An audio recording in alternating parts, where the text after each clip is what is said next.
Sudah. Tapi di sananya COVID memang sudah tidak ada atau bagaimana? Sudah tidak ada, Bu. Sudah. Sudah aman ya? Sudah aman. Kita aja yang di Jakarta makin. Ya, sudah aman, alhamdulillah. Di sini sudah normal, Bu, dan perbatasan juga sudah buka Indonesia Malaysia. Tapi di situ masih disuruh pakai masker atau bagaimana, Pak? Tidak pakai masker lagi. Kemudian perbatasan itu yang penting syaratnya kita sudah booster. Ya. Guru sudah booster, sampai booster vaksin ketiga, anak-anak juga sudah vaksin kedua. Jadi alhamdulillah kantin sekolah juga sudah buka. Siswa juga vaksin kedua ya. Sudah 100% lah, alhamdulillah. Jadi nggak ada kendala lagi, Bu. Betul. PTM dah 100%. Iya. Nah, coba gini, kalau ada apa-apa, misalnya di sekolah kita ada terkonfirmasi, sekolah kita saja yang diliburkan. Oh, iya. Blok ya, sekolah lain tetap. Iya. Ya, Bu. Nah, jadi kalau Ibu pakai masker, kami sudah tidak pakai masker lagi. Kami masih pakai masker, Pak. Iya, Bu. Harap maklum di Jawa, Jakarta kan masih. Iya, betul. Ya, Bu. Sekarang di luar ruangan pun disuruh pakai masker lagi. Ya. Di sini kan paling-paling di ini, Bu, di rumah sakit saja, puskesmas, rumah sakit. Nah, itu saja yang wajib istilahnya. Iya, betul. Jadi aman lah. Ya, di lingkungan kesehatan lah wajib itu.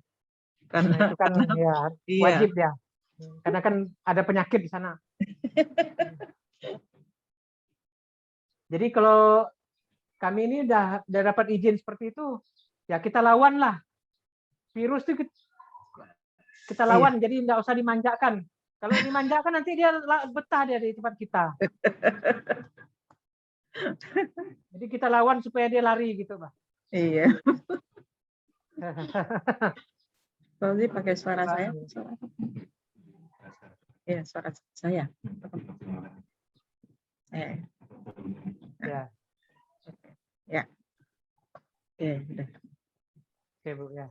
Ya. Sudah 9.30. Kita mulai saja. Ya, kita mulai saja ya, Pak. Ya, Bu, silakan, Bu. Sudah 9.31. Kalau kita kami 9.31, Bu. 31.32. Pak, di sana WIB apa WIB, Pak? WIB, Bu, Barat, Bu. Oh, masuk Barat. Oh, iya. Sama ya kita ya. Sama dengan Jakarta, Bu. Iya. Berarti 9.30 di sini ya sama ya, Pak ya? Sama, Bu. Nanti judulnya dulu, Fauzi. Ya, saya mulai ya, Pak. Assalamualaikum warahmatullahi wabarakatuh. Waalaikumsalam warahmatullahi wabarakatuh. Nah, kita ketemu dulu tahun 2018, 2019 ya, Bapak. Kami ke sekolah Bapak, kemudian kami mengambil data, kemudian diolah, setelah diolah menghasilkan buku. Bukunya sudah kita kirim, Bapak terima nggak sih? Alhamdulillah. Kalau buku belum ada, Bu. Belum ada kami terima. Hah? Belum ada, Bu. Belum ada. Berarti bawakan sekalian. Ya, berarti nanti kita bawakan bukunya ya, Pak, sekalian, Pak. Ya. Berarti yang ke barat itu ya kita kirim. Oh, ya. Iya, kalau yang Kalbar sudah kita kirim, Pak. Berarti Sambas. Entikong Sanggau belum sampai, Bu, ke ya, saya. Baru Sambas ya yang kita kirim. Oke. Nanti kita bawakan sekalian, Pak. Iya, Bu. Bukunya. Nah, kemudian mungkin buat sementara dikirim juga linknya dulu, nggak apa-apa, nanti ke Pak Taufik. Kan ada linknya. Ya. Jadi Pak, dulu kan ada masukan dari teman-teman waktu kita FGD, termasuk dari Taufik sendiri gitu kan, bahwa silakan dimasukkan kearifan lokal karena banyak kearifan lokal kami yang terkait yang bisa menunjang nasionalisme, begitu kan ya Pak ya? Iya, Bu. Nah, waktu itu kan masih kita bicara nasionalisme waktu itu.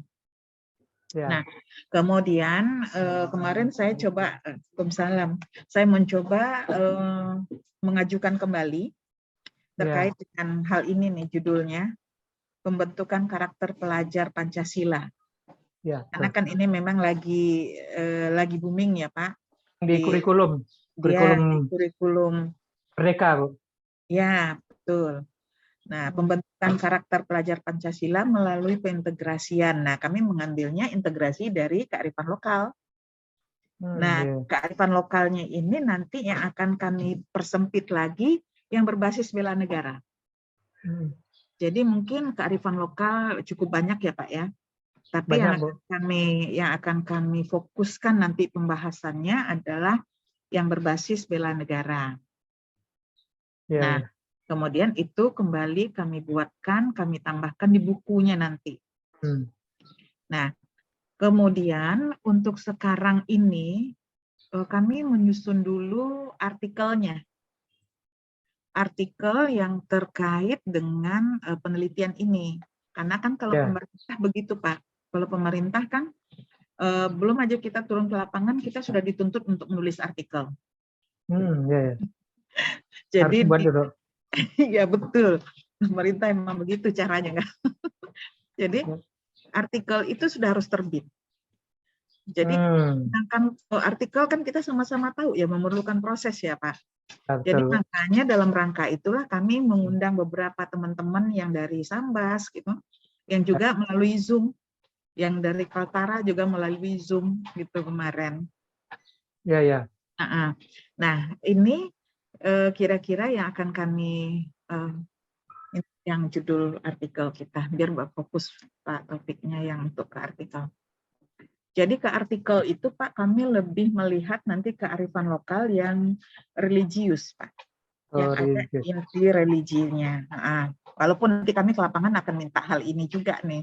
Tapi yang untuk sekarang, untuk kepentingan ini, untuk kepentingan artikel, kita religius dulu. Gitu. Artikel. Bentar ya Pak, kita siapkan dulu. Ya, ya. Bela negara, Bu ya. Iya, ini kan basis bela negara Pak. Jadi kalau bela negara kan bisa macam-macam ya Pak unsurnya. Ekonomi, kalau ada unsur ekonomi juga termasuk bela negara kan Pak. Ya ada, ekonomi ada yang ya. apa orang tua itu yang bekerja di perbatasan itu kan. Iya. Itu ada unsur ekonominya, Bu. Betul. Kemudian kalau misalnya mereka memiliki ekonomi yang kuat, kan itu juga membela negara jadinya kan Pak. Orang lain jadi hormat. Katakanlah tetangga juga hormat karena kita memiliki ekonomi yang kuat gitu kan. Jadi untuk bela negara ini macam-macam.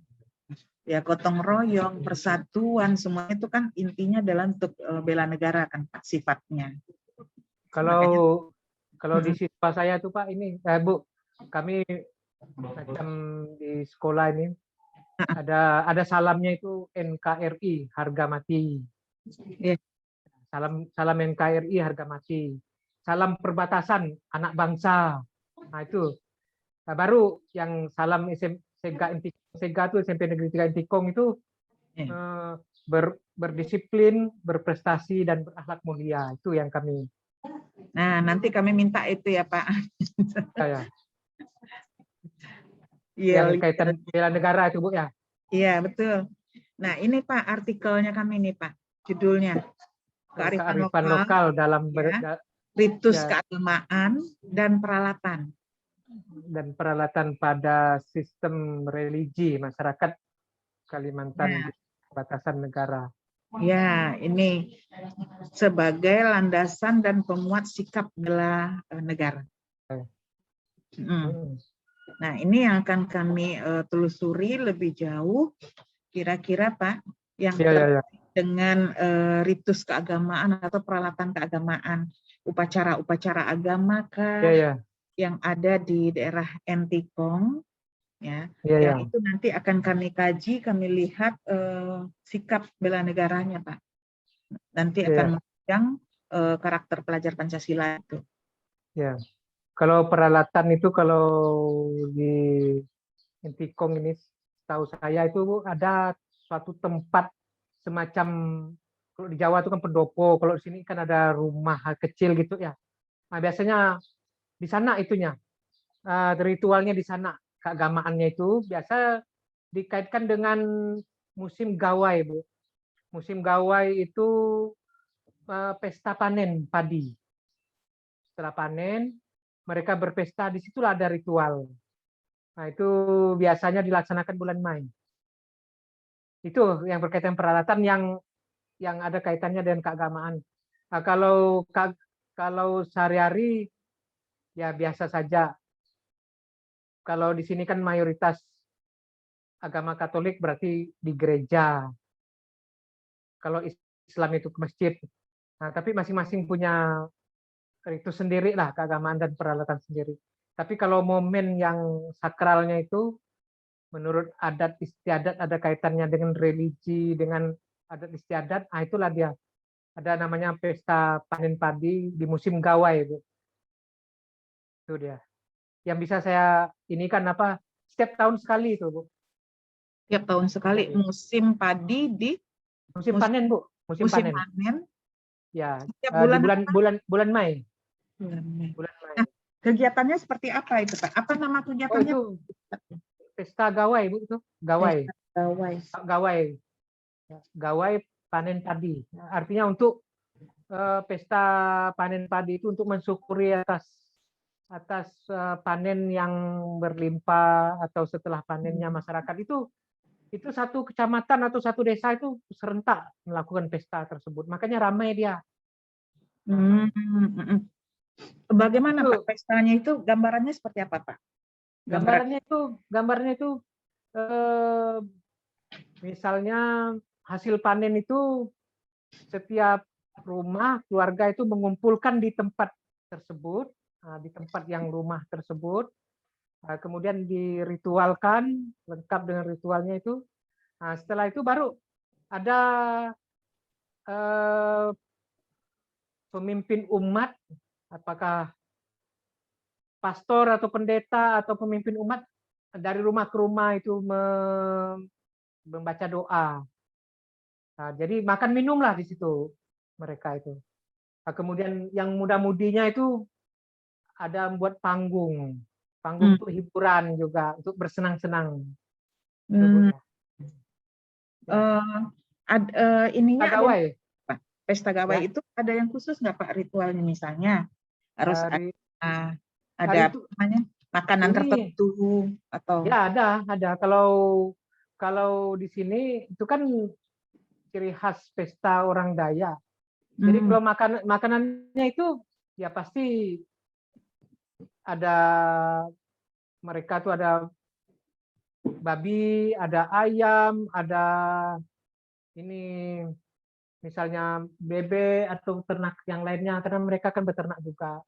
Nah, tapi hmm, kalau yang masyarakat yang lain ikut ya biasa juga, tapi mereka tidak ke makanan tersebut tapi ke yang lain-lainnya hmm, yang boleh lah yang halal gitu.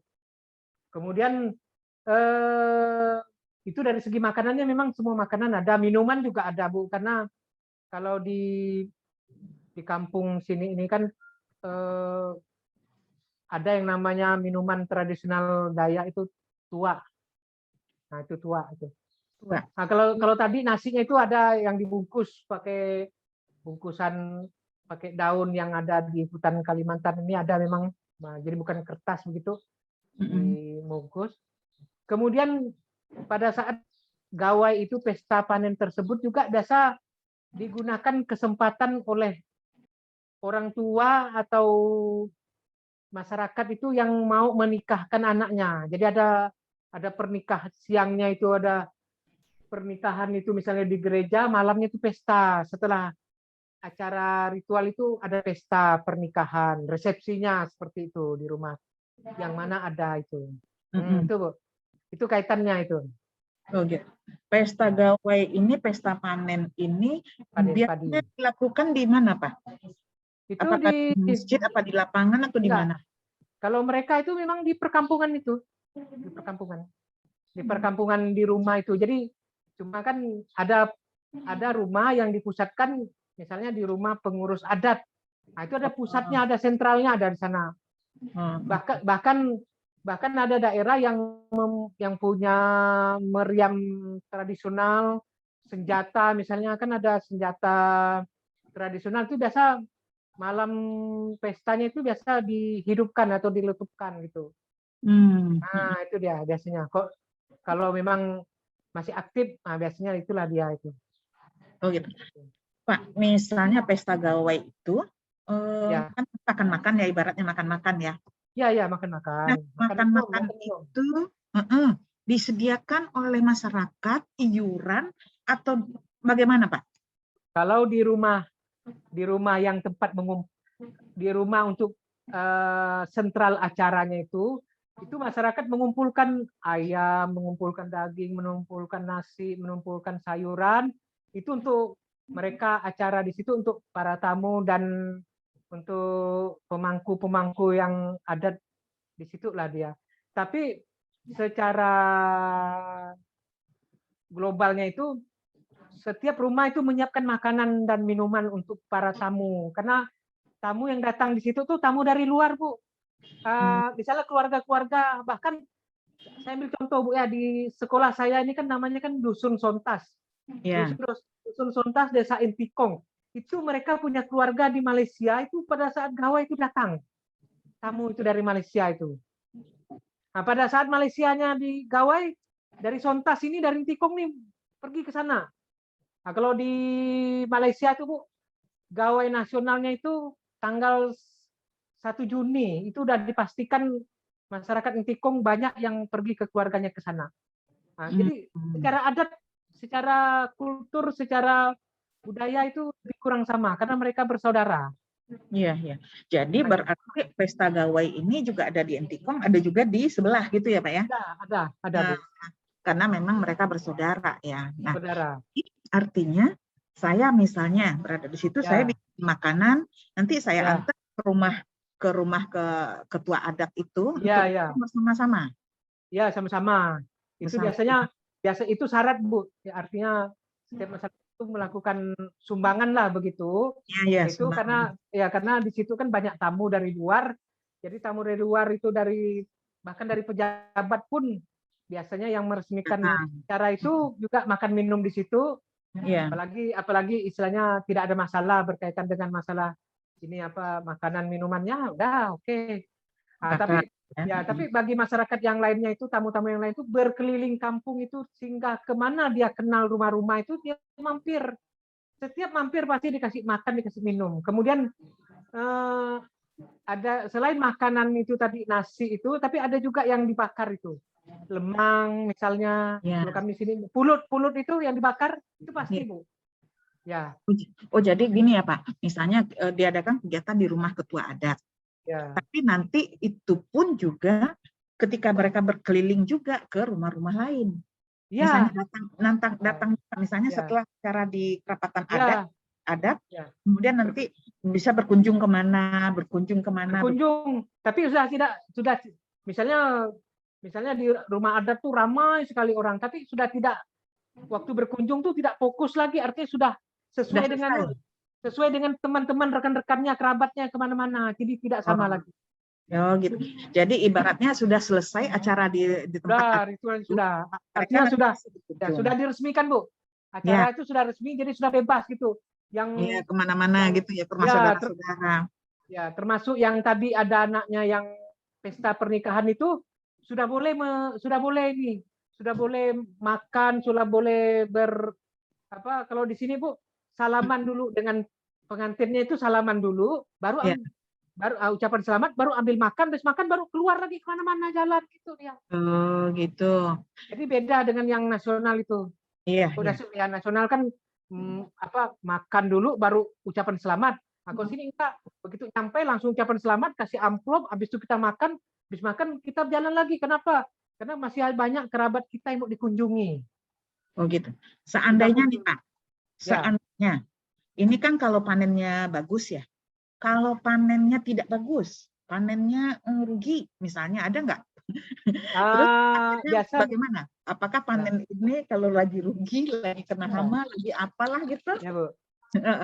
Itu apakah masih ada pesta gawai? Nah, kalau panennya itu kan setiap begini, Bu, mereka itu waktu panen saja itu mereka sudah bergotong royong, Bu. Misalnya, saya ini ada satu kelompok 10 orang. Jadi hari ini saya ladang saya yang dipanen oleh 10 orang itu. Oh gitu ya. Nah, jadi sampai habis itu kan. Nah, di situ saja sudah mulai ada kegotong royongannya. Oh jadi ya panen itu gantian ya Pak? Gantian ya? Misalnya Mas si A dulu udah selesai panen di tempat A, panen lagi di tempat si B, si C. Gitu. Sampai habis. Nah, nanti di antara 10 orang kelompok saya itu kan mungkin kan tidak mungkin semuanya gagal. Pasti ada yang berhasil, yang bagus, ada yang sedang-sedang, ada yang gagal sama sekali. Nah, biasanya yang gagal sama sekali itu dibantu untuk bagaimana supaya ikut berpesta juga, Bu, ya. Ikut berpesta juga. Ikut berpesta, kemudian nanti dari saudara-saudara, dari keluarganya nanti dia gagal. Hasilnya misalnya kan saya dapat 5 karung misalnya. Saya 1 karung bisa bagi dengan yang gagal itu. Oh, gitu. Nah, tapi pesta tetap dilaksanakan hanya di rumah yang gagal tadi itu kemungkinan dia itu tidak lagi mewah makanannya, Ibu. Paling-paling seadanya saja, maklum lah gitu. Tapi di tempat yang lain tetap mewah. Mewah. Di sana misalnya ayamnya sampai 10 ekor. Kalau dia paling-paling 2 ekor saja misalnya. Kalau di sana misalnya ada hewan ternaknya banyak. Kalau dia sedikit saja, minumannya juga begitu. Jadi seadanya. Tapi ada juga asumsi dari masyarakat tuh. Katanya begini, kalau waktu kita pesta ini meriah dan persembahannya itu bagus, katanya nanti hasil panennya tahun depan akan bagus juga. Nah, ada mindsetnya seperti itu. Iya, Pak. Tapi kalau misalnya kita tahun ini misalnya pestanya buka ladangnya, biasanya kan buka ladang juga kan pakai ini, Bu, pakai kelompok juga. Membuka ladang itu. Misalnya kelompok saya yang 10 panen itu, nah 10 orang itu juga sama-sama membuka ladang. Ke tempat saya buka ladang. Tapi waktu buka ladang di tempat saya, kalau saya hanya memberi ikan asin saja, nanti ada kepercayaan hasilnya tidak bagus. Hasilnya sama setara dengan ikan asin gitu ya? Iya, seperti itu. Tapi kalau dikasih daging, dikasih ayam, nanti hasilnya akan bagus. Nah, itu Bu, anaknya. Ya betul. Nah, ketika ini kan sifatnya gawai ini adalah mensyukuri ya Pak ya. Syukuri. Nah, kalau mensyukuri kan kita relasinya dengan Tuhan ya. Ya. Itu kira-kira dalam upacara itu yang kaitannya dengan Tuhan itu yang mana Pak? Kaitannya apa berdoa bersama atau bagaimana gitu? Yang pertama kan ritual secara adat istiadat itu kan di rumah adat tadi itu, Bu, ya. Yang banyak makanan minuman itu kan juga sudah diberkati, sudah dibacakan, sudah istilahnya kan didoakan oleh ketua adat. Ketua adat dengan pemimpin umat juga. Pak, ketua adatnya itu Islam atau apa sih, Pak? Mayoritas di sini ini kan ada di gawai ini, Bu, itu memang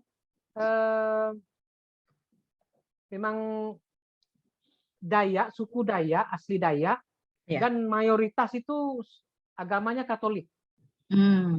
Katolik. Jadi sembahyangnya gaya Katolik ya Pak ya? Katolik, kemudian yang kaitan dengan keagamaan itu setelah di rumah adat itu selesai semuanya, kan sudah sah nih, Bu. Artinya pesta-pesta kan sudah mulai bebas nih kan? Nah, di setiap rumah itulah pastor, pendeta itu berkeliling untuk baca doa, ramai-ramai baca doa di rumah si A, habis itu makan minum, pindah ke rumah si B, begitu sampai habis satu kampung itu. Cuma pemimpin umatnya karena satu kampung, pemimpin umat tuh tidak bisa satu, mesti 3 orang gitu menyebar. Nah, itu kaitannya, Bu. Jadi ada doa, kalau kita itu doanya itu doa selamat, doa tolak bala, doa bersyukur panennya berhasil dan semoga tahun depan hasilnya lebih bagus. Itu, Bu. Ya, jadi artinya Itu berdoa. kaitannya. Pendetanya dari rumah ke rumah ya Pak, mendoakan. Iya, berjalan. Pak makan, kemudian dia pindah lagi ke sebelah, begitu ya Pak ya? Nah, sampai habis satu kampung itu. Sampai selesai satu kampung. Nah, bahkan biasanya mereka yang baca doa itulah pakai kelompok juga. Misalnya pemimpin umat ini ke sini, yang ini ke rumah ini ke sana. Jadi ada ke barat, timur, selatan. Jadi dalam waktu pukul 11 malam sudah habis semuanya, terjangkau semuanya. Iya, iya. Itu pendetanya makan semua itu Pak? Makan semua, makan minum. Makanya kalau gawai itu nggak boleh makan, mereka tuh nggak mungkin makan banyak-banyak, minum banyak. Sedikit-sedikit. Habis. Kebayang sama saya makan. Nah, apalagi minumannya kan minuman tradisional, Bu. Itu kan bisa memabukkan juga. Oh iya, menjadi sedikit-sedikit. Ya, sedikit-sedikit. Ya, Pak. Oke, jadi itu terkait dengan panen ya Pak. Ya. Pak, ada makanan khusus nggak yang harus disiapkan? Makanan ciri khas acara gawai ini? Atau sama aja misalnya ada daging segala macam. Tapi ada makanan khusus yang menjadi ciri khas? Ada nggak ketika gawai ini? Kalau makanan itu, kalau di kampung itu yang pertama itu apa yang diternak dia, itulah yang dipersiapkan untuk musim gawai itu. Iya, iya. Karena tidak ada pesta yang luar biasa selain musim gawai, pesta panen. Iya, iya. Oh. Yang kedua itu Natal. Iya. Yang ketiga ya pesta perkawinan, itu yang besar-besar itu. Oke, oke. Tapi kalau tidak ada orang kawinan kan otomatis gawai tetap jalan, Bu ya. Iya. Oke, kalau itu. Natal udah pasti, cuma Natal kan sifatnya nasional. Hanya kue kering saja kan, dengan minuman dari seberang Ibu, minumannya itu untuk Natal itu. Tapi kalau yang ini, yang gawai ini, macam minuman itu khusus dia buat itu sendiri, pakai tempayan yang besar itu dari tapai itu, Bu, tapai merah itu. Ya. Itu udah khusus itu. Nah, kalau yang sudah dijual itu ada sama dengan yang biasa orang itu, misalnya miras itu sama lah itu yang dijual, misalnya arak. Tapi khusus itu namanya tuak. Ada. Jadi minuman itu khusus dibuat untuk acara ini, Pak? Ya, acara itu satu. Yang keduanya kalau ada tamu pejabat yang bisa minumnya dihidangkan. Pak, itu kan dia minumannya itu kan memabukkan ya? Ya, kalau banyak memabukkan. Ya, tapi biasanya ketika pesta begini mereka pada mabuk atau enggak? Ya kalau yang muda-muda, yang muda-mudi sih mabuk lah dia, Bu. Oh, ya kalau terlalu bahkan gini, misalnya di kampung kami ini ya, gawai, itu mereka yang dari kampung luar itu besok pagi baru pulang, nggak bisa dia pulang malam itu, nggak bisa. Nah, maboknya. Nggak bisa bawa motor lagi, nggak bisa. Udah mabuk dah. Oke, ada yang mau ditanya mengenai gawai? Pesta gawai panen padi itu di Kalimantan lah, khususnya di Kecamatan Intikong ya. Perbatasan Indonesia Malaysia sama, Bu.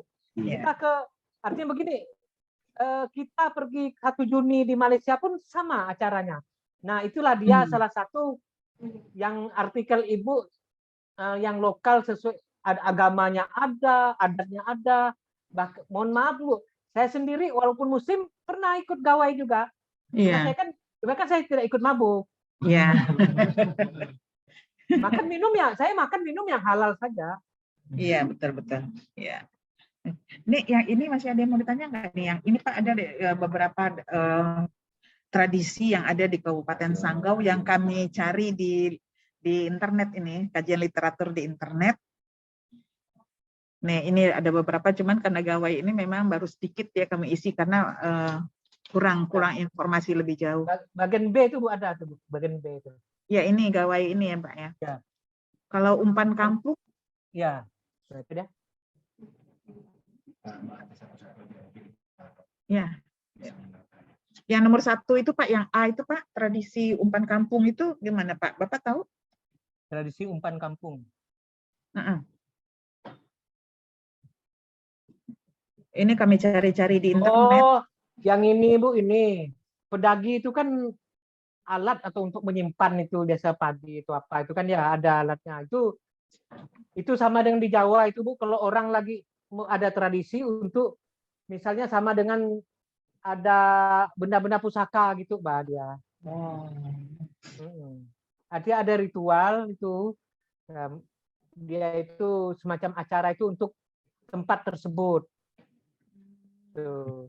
Kalau di sini kan termasuklah segala ladang, segala sawah itu dibuat acara, Bu, dibuat tradisi juga. Nah, kalau di sini kan ada untuk menyimpan padi itu kan tidak menyatu dengan rumah orang. Iya. Oh. Kan ada tempatnya, ada rumahnya. Nah, biasanya di situ juga ada ritualnya, ada acaranya. Nah, termasuk yang nomor 1 Ibu bilang ini, ya tradisi umpan kampung. Cuma di Intikong ini saya belum pernah menemukan mengikuti acara itu. Pernah. Di Intikong berarti nggak ada ya Pak? Cuman dengar-dengar. Ya nggak ada. Itu daerah lain Bu itu, daerah lain, adat lain. Kalaupun ada di sini tradisi macam itu, cuma mungkin beda, sebutannya beda, namanya beda, alatnya beda. Ya. Tapi kalau yang saya pernah di sini itu misalnya rumah tadi untuk menyimpan padi, ladang, sawah, tahu saya. Karena saya pernah ikut juga. Pernah. Oh iya. Itu. Ya. Oke. Kalau yang C Pak, pernah tahu Pak? Sama ya. Tradisi. Ini orang anu nih Bu. Ini pesta orang yang di daerah Landak sana. Kabupaten Landak. Iya. Oh iya. Jadi beda kabupaten. Oh iya Pak. Tulis Pak. Kabupaten. Ini Landak ya. Landak. Daerah Landak. Ya. Kalau yang D Pak, ritual adat merubah apa ada di situ? Merubah saya nggak ini Bu. Saya nggak tahu itu. Oke. Nggak tahu itu Bu. Karena mohon maaf Bu, saya ini walaupun saya lahir di Kalimantan, tapi orang tua saya dari Sulawesi, jadi tidak begitu. Ya. Oke, yang budaya Paraje ini Pak? Kalau Paraje ini, tahu saya ini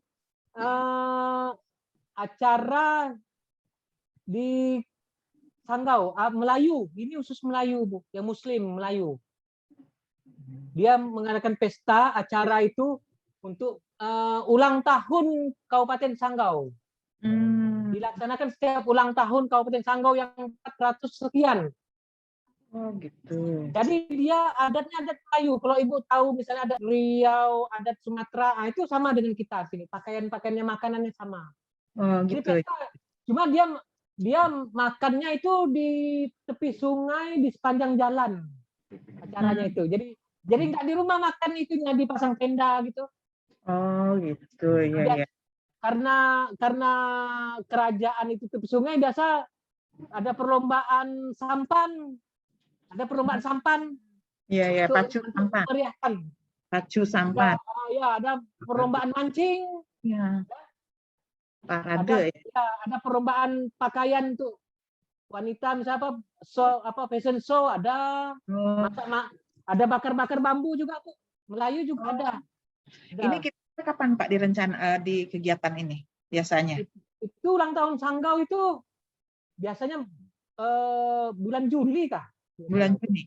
Oh. Ya, bulan Juni. Tapi ini oleh orang Melayu itu ya? Ya Melayu Bu, Melayu. Ini mayoritas Muslim. Ya.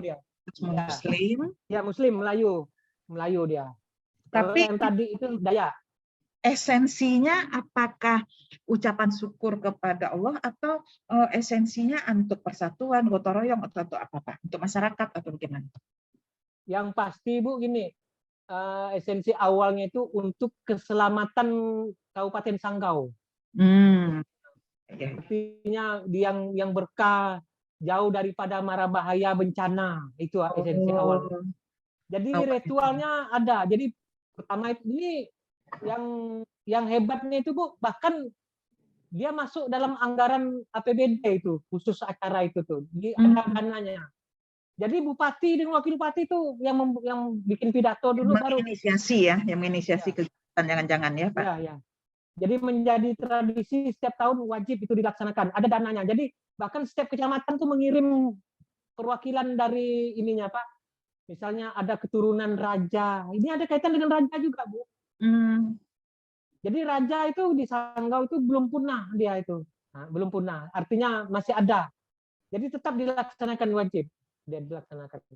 Nah, karena kerajaan sekarang kan ibaratnya kan tidak punya APBD sendiri, tidak punya aset sendiri, jadi mau tidak mau bupati membuat anggaran. Jadi kalau ulang tahun tuh anggaran sudah ada sekian, mau bikin acara apa saja ada, nanti terakhir pada hari hanya dia punya tanggal, punya bulan. Sekaligus ulang tahun Kabupaten Sanggau. Itu dia budaya Pak Raja itu Bu, yang dimaksud. Pak, Raja Sanggau ini kira-kira jauh nggak sih Pak tempatnya kalau dari tempat Bapak? Dari sekolah? Raja Sanggau ini 150 km dari Intikong. Oh, jauh banget. 3 jam. Kan ini Bu, ibu kota kabupaten tempatnya. Di pinggir Sungai Kapuas. Oh, gitu. Sungai terpanjang di Indonesia. Iya. Jadi di sana ada rajanya, ada istananya, ada masjidnya. Nah, kemudian di pinggir Sungai Kapuas tuh ada dia sekarang tuh jadikan kuliner gitu. Sore hari sampai malam. Jadi makan di atas air pun bisa karena ada kapal yang jadikan kuliner gitu. Di mana itu Pak daerahnya tadi? Di Sanggau. Kabupaten Sanggaunya. Ya, ibu kotanya Bu. Ibu kota Sanggau itu. Sanggau. Ya. Nanti di kota Sanggau. Berarti karena kerajaannya masih ada, tapi masih ada tradisi kali ya Pak ya di situ. Masih. Mereka masih menjalankan tradisi kerajaan dong ya Pak. Ya. Bahkan sholat Jumat di situ masjidnya masih dipakai untuk sholat Jumat. Benda-benda pusakanya masih ada. Rajanya masih ada. Penerus raja sekian gitu masih ada. Masih ada ya? Masih ada Bu. Iya. Kalau yang nomor yang F ini Bapak kenal? Sama kita. Ya, dan G mungkin sama ya. Ini orang Melayu juga ini Bu. Ini Melayu juga. Ini Bu, benda pusaka ini Bu. Bedil itu kan sama dengan ini Mbak. Model bedil itu kan meriam atau apa kentongan lah gitu lah. Ya. Yang ibaratnya benda pusaka. Seperti di Jawa kali ya Pak, yang ada memandikan benda-benda pusaka. Ya sama Bu. Bahkan di sini ada keris juga yang dimandikan, bukan dimandikan malam Jumat itu dikasih apa gitu kan? Oh gitu. Berarti gitu. Bedil ini kan senjata Bu. Iya. Sama dengan meriam. Ya. Meriam. Kira-kira Pak, esensi kalau kita lihat esensi ketuhanan religinya apa ya Pak itu kira-kira nih? Tradisi mandi bedil itu. Kalau religi kan ya itu esensinya kan bahwa itu berkaitan dengan kesucian atau kebersihan lah begitu. Iya. Artinya kita manusia ini kan ya pasti punya salah, pasti punya kekeliruan. Jadi artinya mengingatkan bahwa suatu saat itu kita tuh mesti bertobat, meminta maaf atau selalu bersih. Jadi diingatkan selalu begitu. Oh iya. Dan yang pasti dan yang terakhir itu merupakan peninggalan orang tua, nenek moyang kita zaman dahulu. Tidak boleh kalau memang barang itu udah biasa kita lakukan, kita tidak laksanakan Bu, itu mohon maaf itu di kampung atau di keluarga itu ada yang kena bahaya begitu. Ada yang diganggu. Bahkan ada yang nanti jadi gila nanti gimana? Iya. Jadi walaupun sederhana harus dilaksanakan. Karena harus dilaksanakan. Itu tadi Ibu bilang tadi, bagaimana hasil panen enggak ada. Biarpun kita orang tuh hanya 1 ekor tetap dilaksanakan. Kalau enggak Bu nanti malah enggak dapat apa-apa nantinya. Iya gitu. Kalau yang perang ketupat Pak? Itu yang enggak tahu saya tuh. Perang ketupat ini kalau di Dayak tidak ada, mungkin di Melayu ini Bu. Perang ketupat ini. Ya. Oke. Yang itu aja yang kalau ya, itu kalau itu mungkin Melayu Bu. Karena ketupat ini kalau Dayak itu tidak ada ketupatnya. Dayak itu hanya yang masak di bambu itu Dayak. Segala pulut, segala nasi, apa beras itu Dayak. Tapi kalau Melayu Masukin ke ini bambu ya, masukin ke bambu. iya masuk ke bambu. Nah, bahkan semua benda-benda alam itu bisa dijadikan alat untuk memasak, makan, minum itu, Bu. Ya. Misalnya bekas labu itu bisa untuk ngambil air, Bu. Bekas labu itu dikosongkan dalamnya untuk ngambil air, misalnya bambu untuk masak. Nah, kalau ketupat, lontong, segala apa itu banyak Melayu. Jangan-jangan Melayu ini dasarnya. Ya, jadi Kalbar nih, Bu, Dayak, Melayu, kemudian Chinese. Ada juga Chinese-nya. Iya, Chinese ada ikut serta nggak Pak di sini? Kalau Chinese ini mereka biasanya itu waktu tahun baru Cina saja ada itu, yang pakai barongsai itu ada. Tapi kalau yang di kota-kota atau di daerah yang sudah homogen, dia ikut acara itu, Bu. Ikut acara. Ikut serta ya. Ikut serta. Karena dia untuk menyesuaikan saja ikut serta. Oke. Baik Pak, yang ini kan terkait dengan agama saja ya Pak ya. Kira-kira kami kalau ini kan untuk persiapan ke artikel. Sedangkan kami kan di sana semua kearifan lokal yang bisa menunjang bela negara itu nanti akan kami gali. Nah, kira-kira masih ada nggak Pak masukannya selain dari agama ini ya? Yang ini kan ada dengan agama ya. Kira-kira ada nggak Pak? Karena nanti kami ke sana kan ingin mencari hal itu, ingin menggali hal itu. Kalau di sekitar Bapak? Ya, kalau Intikong ini, Bu, itu memang kalau dari segi istilahnya itu munculnya Kecamatan Intikong ini itu kan suku Dayak itu, Bu. Yang nomor satu suku, kalau suku Dayak. Kalau agama Katolik dia itu ada kaitannya dengan ritual itu yang paling banyak, yang dominan. Kalau yang agama lain misalnya Islam itu kami yang Muslim sini, Bu, pendatang semuanya itu. Maksudnya itu yang bertugas, yang bekerja, yang bisnis di Kecamatan Intikong ini. Nah, tapi ada, cuma kan ini, kalaupun suku yang di Kalbar atau di Sanggau ini yang biasa mengadakan ritual itu Melayu. Melayu itu Muslim. Nah, itu mereka juga ada acaranya seperti tadi itu kan paraje, seperti yang lain-lain lah pokoknya itu kan. Nah, cuma kan ada momennya yang kalau Melayu itu. Misalnya satu Muharram baru ada acara. Isra Mi'raj baru ada acara misalnya. Menyambut Ramadan baru heboh dia. Iya. Jadi kalau ada kaitan dengan agama baru ada banyak gitu. Artinya memang udah pastilah itu.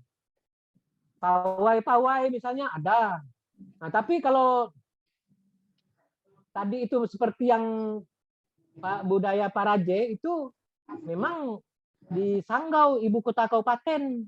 Ibu kota kabupaten itu kan Kabupaten Sanggau, ibu kotanya Sanggau, rajanya di Sanggau, istananya di Sanggau, masjid besarnya di Sanggau, dan tepi sungai itu. Karena sungai itu kan, Bu, lalu lintas zaman dulu, belum ada jalan darat. Nah, kalau di Intikong nih, Bu, tanyakan, kalau memang itu tadi lebih banyak yang berkaitan dengan suku Dayak dengan ritual agama Katolik. Hindu Buddha tidak ada, Kristen ada sedikit, Bu. Iya. Kristen ada, tapi sedikit itu pun sama dengan Muslim juga datang gitu.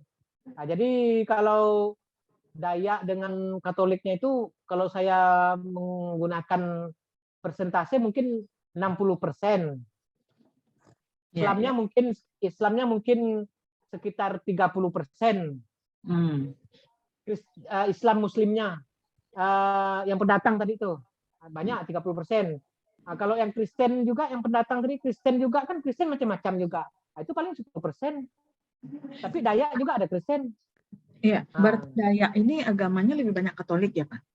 udah pasti Bu, dominan ya. Hmm. Agama ini mereka udah nggak ada, agama asli mereka?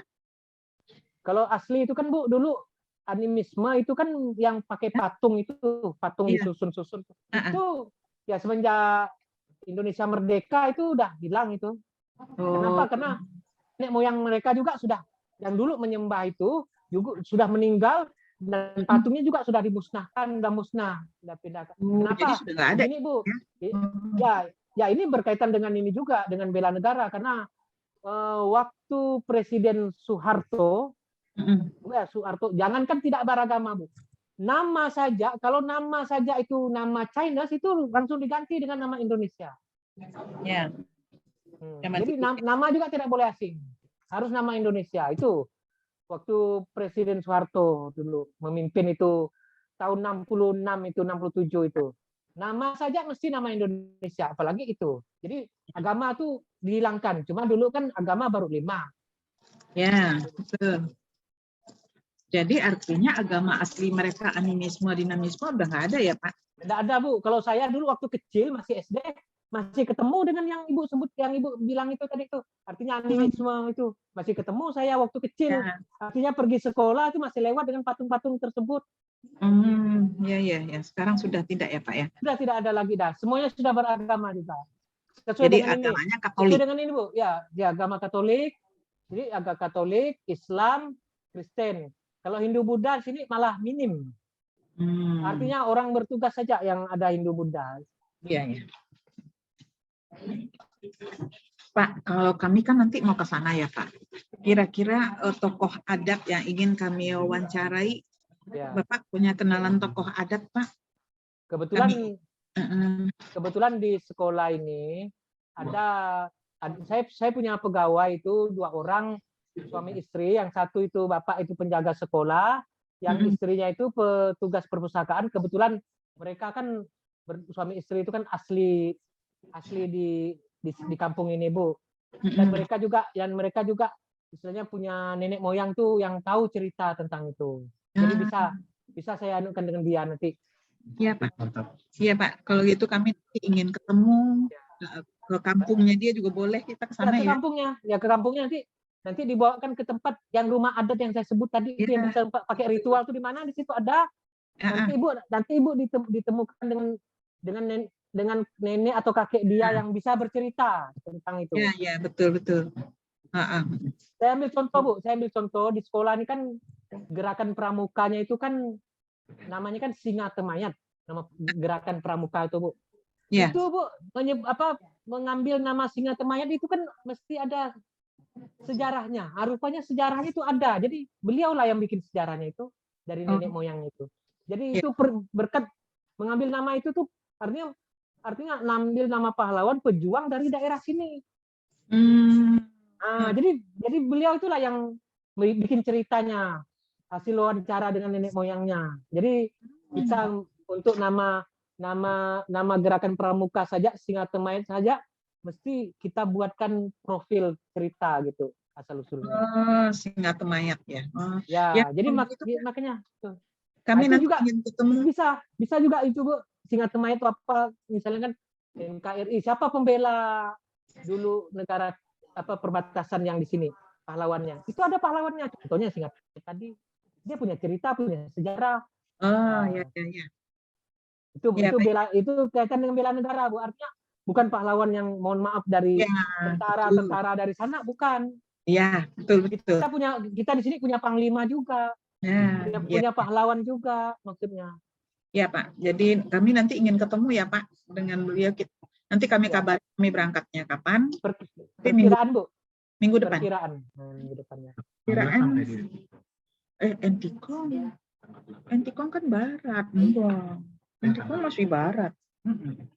Kami kan berangkat rencananya tanggal 7 Pak. Terus sampai Entikong itu mungkin sekitar tanggal 10 Pak. Tanggal 10 kami sampai di Entikong. Kalau Ibu tanggal 10 masih ketemu dengan saya, Karena tanggal 11 Bu saya mau ke Pontianak Bu. Oh, Itu juga tanggal 11 di Pontianak. Tanggal 11 saya Pontianak. kita malah tanggal 8 di Pontianak. Iya. Iya, Oh Pak. gitu. Heeh. Oh. Ibu tanggal 8 sampai tanggal berapa di Pontianak itu? Oh, di Pontianak kan kita berangkat tuh ya tanggal 8 udah sampai Sambas ya. Iya, tanggal 7 itu langsung Tanggal ke 7 kita langsung ke Sambas, Pak. Berarti Mm-mm. Intikong kalau saya tuh Bu ini lama Bu di Pontianak. Kenapa? Yang pertama ini kan saya ini kan mau konsul ini Bu, saya habis pasang ring jantung ini Bu. Oh gitu ya ya. Betul, untuk berobat itu yang pertama. Yang kedua itu tanggal 20 Agustus tuh saya mesti menikahkan anak saya yang pertama. Tanggal 20. tanggal 10 itu berarti bisa. Ya, Jadi kalau Ibu misalnya tanggal 10 di Intikong, saya bisa ketemu saya, tapi wakil saya segala yang ibu-ibu bapak tadi itu no problem bisa menampingi. Ya, ini tanggal 10 memang ke sana, tanggal 11-nya kami sudah harus balik ke Pontianak karena berangkat ke Jakarta lagi. Oh, begitu. Berarti tanggal 10 1 hari penuh pun tidak masalah, bisa itu, Bu. Ya, kami 1 hari penuh, Pak. Jadi tanggal 11 pagi kami sudah ke Pontianak dan langsung ke Jakarta. Ya tidak masalah. Tidak masalah. Tidak masalah, Bu, ke tanggal 10. Ya. Cuma malam lah kali ya, malamnya ya. Ya, enggak, 10 itu pagi. Ya pagi itu ya ini udah ke sekolah maksudnya 10 pagi. Iya, 10 pagi udah sampai di Oke, sip. Bisa. Tanggal 9 malam. Iya, tanggal 9 malam kami sudah menuju Intikong. Jadi jam 10 udah. Dari pagi udah bisa. Nanti kita berkabar-kabar terus ya, Pak. Ya, kan nomor telepon Bapak ada di Bu Nini. Ada Bu Nini ya, Bu. Ada. Oke. Siap lah Bu ya. Kalau itu sih bisa.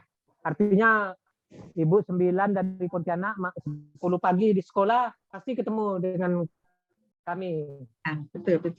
Masih ketemu dengan narasumber juga yang kami anukan nanti bisa. Ya. Ya, jadi kalau misalnya kami minta narasumber lain, kalau ada tokoh adat nggak apa-apa juga. Nggak, nanti bisa begini Bu. Nanti yang teman saya itulah nanti yang pegawai saya itulah nanti yang sudah dari informasi Ibu ini sudah mencari nanti ini Bu, dan cari dia nih. Nah, iya Pak, boleh cari dia nanti. Narasumbernya Artinya, Pak. Sudah ada. Hanya tinggal tinggal pemberitahuan dengan orang itu. Ya. Artinya tanggal sekian nggak usah kemana-mana gitu. Ya. Nah, itu tanggal 10 nggak usah kemana-mana karena maklum Bu orang sini biasanya pasti kan ke ladang. Ya, ke ladang ya Pak ya. Kalau nggak ke ladang ke luar negeri. Iya. Kalau nggak keluar negeri mereka ya. Karena mohon maaf Bu, orang kampung keluar negeri nggak mesti pakai paspor. Iya, dia pakai itu ya Pak ya, kartu putih. Ya lewat dalam juga ada. Kenapa? Karena mohon maaf Bu ya, orang memang di Intikong ini ada yang KTP-nya itu KTP Malaysia. Kalau Ibu mau tahu. Jadi dia punya rumah bagi 2. Di ruang tamunya Indonesia, dapurnya Malaysia. Itu. Nah, kalau yang begitu Pak, KTP-nya KTP Indonesia apa KTP Malaysia itu Pak dia? Ya, itu saya bilang ada yang KTP Indonesia, ada yang KTP Malaysia. Uang Indonesia itu ada uang ringgit. Jadi semua berlaku semua. Iya, betul. Ya, biar safety ya hidupnya ya Pak ya. Kalau pas bayar di Indonesia ya pakai uang Indonesia. Intinya gini Bu, yang penting mereka tuh yang sejahtera. Yang kedua tidak ada keributan. Itu saja. Kenapa? Indonesia Malaysia mereka bersaudara semuanya. Iya, betul. Jadi betapa kentalnya ini Bu, persaudaraan mereka tuh. Jadi yang Ibu yang artikel tadi bela negara itu, makanya NKRI harga mati. Kalau nggak kuat-kuat, mohon maaf Bu, mohon maaf. Garuda di dadaku, Malaysia di perutku gitu jadinya.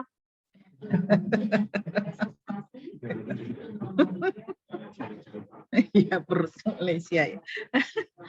Oke. Teman-teman ada yang mau ditanya lagi? Pak Taufik dia banyak kegiatan mungkin. Ya. Assalamualaikum Bapak. Waalaikumsalam Bu. Ya. Assalamualaikum Bapak. Waalaikumsalam. Ya, Waalaikumsalam Bu, Nini. Iya Pak. Ya, silakan. Ya Ya. Pak, ini internetnya di sini kurang ini Pak, jadi hilang timbul. Bapak sehat?